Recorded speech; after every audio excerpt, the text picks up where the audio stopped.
Edward Hale was not a soldier. He was a poet, more ink than iron, more thought than thunder. His world was verses and valleys, a quiet England dotted with birch trees and the soft hush of cathedral bells.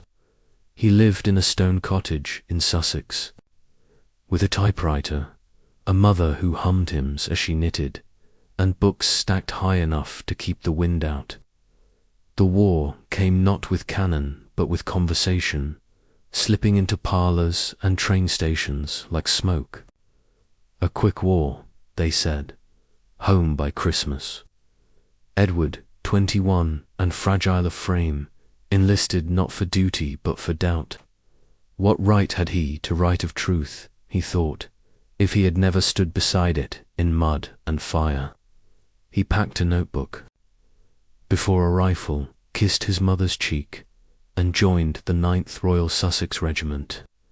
His soft hands would learn the weight of bayonets. His eyes would unlearn beauty. But in that summer's light, before France or Flanders, he still believed. He would return with poems in his pack and glory on his sleeve. They reached the front in rain. Nothing in his village, nor in verse, prepared Edward for the howling gap between one life and another. At Loos, the earth itself was torn and alive, coughing bodies and smoke from its wounds. Edward's friend James, who once recited Keats beneath the barracks moon, screamed for his mother as shrapnel chewed through his stomach. He died with his hand in Edward's, mouthing a prayer that never finished. Edward did not write that night. He sat beside the corpse until morning, his uniform soaked with blood and rain. The boy who once wrote lines about the wind through willows stared into the ash-colored dawn with no words at all. Something had cracked. Not shattered, cracked. A fine fracture behind the eyes, a hush where once a tide of thought moved freely. His pen felt too light, too foolish, and for the first time, Edward began to fear silence more than sound. The trench was not a line, it was a womb, a grave, a theatre, a place where rats grew bold and boots never dried.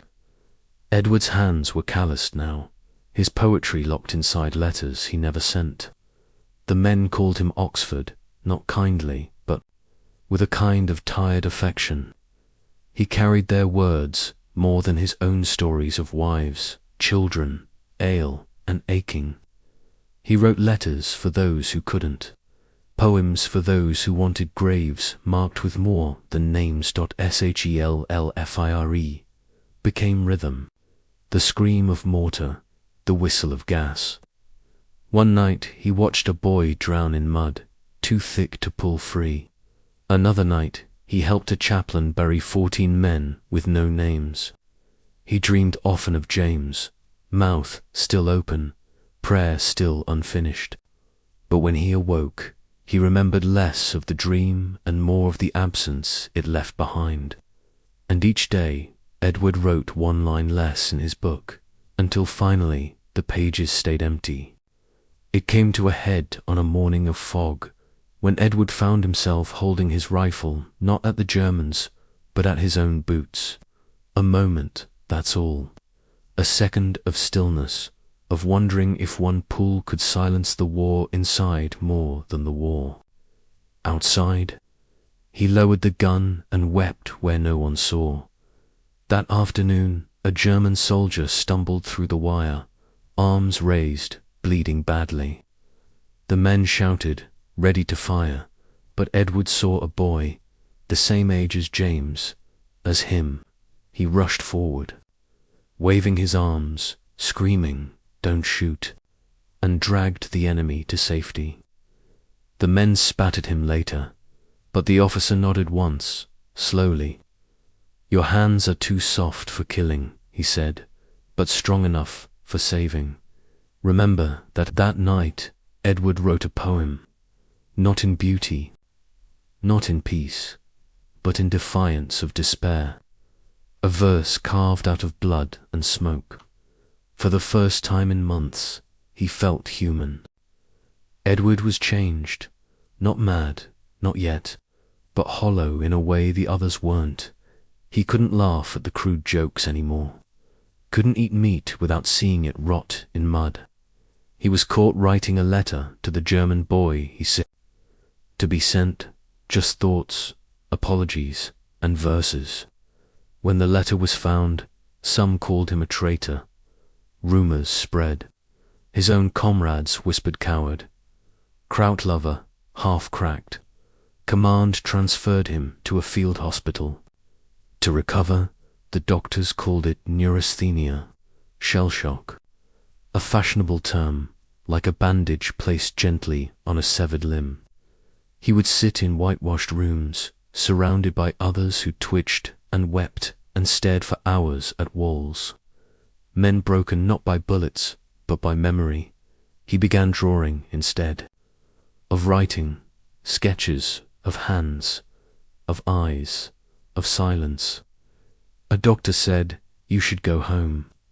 But Edward wasn't sure where that was anymore.